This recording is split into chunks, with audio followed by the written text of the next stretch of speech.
It was a quiet winter morning in Chicago's industrial district when police received the call. A man had been found in an abandoned storage unit, wrapped in a tarp, surrounded by the smell of oil and dust. The caller was trembling. He said it was his brother. Detectives arrived to find a grim scene. The victim was identified as Michael Carver, co-owner of a small but thriving logistics company, Carver Sons Freight. Michael had been missing for nearly 3 months. His younger brother, Ethan, had told police he believed Michael had left the country to cool off after an argument about the business finances. But now, the discovery of the body shattered that story. Detective Alyssa Granger, the lead investigator, immediately noticed something off. There were no signs of a break-in. The lock on the storage unit was brand new, recently replaced. Someone wanted this hidden, not stolen. The Carver family had been local business icons, 3 brothers running a successful shipping company that moved everything from farm equipment to electronics. They were well known in the community, but as the detectives dug deeper, the family image began to fracture. Financial records revealed inconsistencies, missing shipments, forged invoices, and money transfers to shell companies with no real addresses. When questioned, Ethan appeared nervous but composed. He told investigators his brother had been getting paranoid, claiming strange men had been following him. He said Michael kept a burner phone, took late-night calls, and talked about protection money. At first, police thought it might be extortion, but a forensic sweep of Michael's office told another story. Behind a false panel in his desk, detectives found 2 ledgers. One was clean, listing legitimate transactions. The other, written in code, showed millions in unexplained deposits. Detective Granger's team traced an offshore account to a Mexican shell corporation known for laundering drug money. Suddenly, the family business looked like a front for something much darker. When the 3rd brother, Ryan Carver, returned from overseas and heard about the body, he was devastated. He told detectives that Michael had recently confided he was planning to confront Ethan about financial irregularities. He said Ethan wasn't who we thought he was, Ryan explained, that he had people working under him that none of us ever met. Investigators began reviewing the warehouse's security cameras. Most of the footage was wiped, except for a single corrupted clip from the night Michael disappeared. The screen flickered between static and light. For a brief second, 2 silhouettes could be seen, one larger, one smaller, a struggle, then darkness. Detective Granger paused the footage, zooming in. The smaller silhouette wore a jacket with a logo, Carver Sons Freight, Ethan's company jacket. The next morning, police obtained a warrant for Ethan's home. Inside his garage, they found industrial cleaning supplies, large black gloves, and a receipt from the same storage facility where Michael's body was found. But something didn't add up. Ethan didn't run. He didn't destroy evidence. He stayed calm, even offering to help investigators find whoever did this.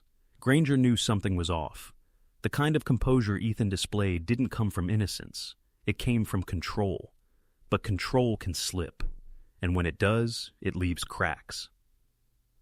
Late one night, while going through a batch of newly retrieved financial documents, an analyst noticed a familiar name buried in an old account statement, a known cartel intermediary who had been under federal watch for years. And there, connected to the same transactions, was Ethan Carver's personal email address. Detective Granger printed the document, her eyes widening as the picture became clearer. The money laundering wasn't Michael's doing, it was Ethan's. Michael had discovered it, and paid the price for knowing too much. The next morning, police returned to question Ethan again, but when they arrived at his home, the door was wide open. The car was gone. His phone lay shattered on the floor. And on the kitchen counter was a note, written in a shaky hand. You'll never find where it started, because it started with all of us. What did Ethan mean by all of us? Was Ryan involved too? Or was this another manipulation? Detective Granger stared at the note, realizing that the family feud was deeper than a single betrayal. Somewhere in their history lay the key, a hidden deal, a shared secret that tied all 3 brothers to something far worse than greed. But before she could piece it together, her radio crackled with a new alert. Ethan's car had just been spotted near the docks. And that's where everything would begin to unravel. The call came in at dawn. Suspect sighted near Pier 47, the dispatcher said, her voice tight with urgency. Detective Alyssa Granger threw on her jacket and raced through the early morning fog. The Chicago docks looked ghostly in the gray light. Cranes frozen mid-motion, gulls circling above, the air thick with the smell of diesel and cold water. When she arrived, the patrol units had already cordoned off the area. Ethan Carver's silver sedan sat abandoned near the loading bay. The driver's door was open, the engine still warm. A few feet away, a trail of footprints led toward the shipping containers. Granger followed, heart pounding, until she saw a figure sitting on a crate, calm, motionless. It was Ethan. His hands were empty, his expression unreadable. "You found me," he said softly, "but you won't understand." He didn't resist arrest. He didn't ask for a lawyer. Instead, he stared across the water as officers cuffed him. "It's bigger than you think," he murmured. "Michael wasn't innocent. None of us were." At the precinct, Ethan's interrogation began. Granger slid the photo of Michael's body across the table. "Tell me why," she said. "Why your own brother?" Ethan exhaled, his eyes red but dry. "He was going to destroy everything," he said. "We built that company together. I just found another way to keep it alive." Granger pressed. "You mean laundering money through a cartel?" He didn't deny it. "It started small. We were struggling. The business was collapsing. A man named Ortega offered a deal. We'd ship legitimate goods. He'd use our containers for extras. I took it. Michael knew, but he played along until he got scared. He said he'd go to the police." Ethan looked down, voice shaking. "I begged him not to. He said he'd tell Ryan too. That's when everything fell apart. For a moment, the room went silent. The idea that Michael had been complicit, even briefly, changed everything. Granger felt the weight of uncertainty pressing against her chest. If Ethan was telling the truth, maybe Michael's death wasn't pure betrayal. Maybe it was desperation. But then came the twist. As the detectives reviewed Ethan's statement, Ryan Carver, the innocent brother, arrived at the station. He was furious. "You're believing him?" he shouted. "Ethan's a liar. Michael told me everything before he died. I've got proof." He reached into his jacket and handed over a flash drive. Michael recorded his last conversation with Ethan. The room froze. The tech team rushed to load the file. Crackling audio filled the speakers. A muffled argument, Michael's voice trembling. "You said this was just business, Ethan. You said no one would get hurt. You think you can just walk away? You think they'll let you? I'm done with you, and I'm done with this company." A loud crash, then a long, terrible silence. The recording ended there. Ethan stared at the table, his face pale. "That's not how it happened," he whispered. "You don't know what he was planning." Ryan leaned across the table, eyes burning. "You killed him for money." Granger ordered Ryan out before the shouting turned violent. But something about his anger didn't feel right. It was too sharp, too rehearsed. And when forensics checked the flash drive metadata, they noticed something. The file had been edited. Later that night, as Granger reviewed the evidence alone, a chilling realization hit her. The offshore accounts, the ones tied to the cartel, weren't only under Ethan's name. 2 of them were registered jointly to Ethan and Ryan Carver. Had Ryan altered the recording to frame his brother, or were they both in deeper than they claimed? The following morning, Ethan demanded to speak again. "I know what Ryan's doing," he said. "He's covering himself. You think I was the only one dealing with Ortega? Ryan met him first. He brought him to me. I took the fall because I thought family mattered." Granger asked, "So why come clean now?" "Because I found something before I ran." He slid a small flash drive across the table. "Our last shipment manifest, Ryan's signature, Ortega's payment, and a new route through Detroit.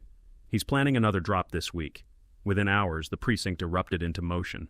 Officers moved to intercept the shipment, while Granger and her partner prepared a warrant for Ryan. But as the convoy reached the docks that night, the trucks were empty. Every container had been cleared out hours earlier. Ryan was gone. His house abandoned, his accounts drained. Only one thing remained on his office desk: a framed photo of all 3 brothers and a sticky note that read, "He wasn't the only one who could lie."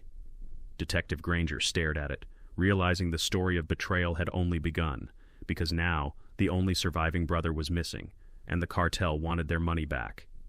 The rain hadn't stopped in 2 days. It streaked across the precinct windows, turning the city lights into blurry reflection. Ryan leaned forward, eyes hollow. "You think there's justice in this? There isn't. We built a business to last generations. Now, one brother's dead, one's in a cell, and I'm here surrounded by money that's worth nothing." Outside, police began cataloging the evidence. But before Granger could signal the arrest, Ryan said one last thing. "You should check the fourth container." Her blood ran cold. "There are only 3. Ryan's lips curved into a faint, broken smile. "Not anymore." The team searched the back of the depot and found another crate, half buried behind old pallets. When they pried it open, the smell of decay hit instantly.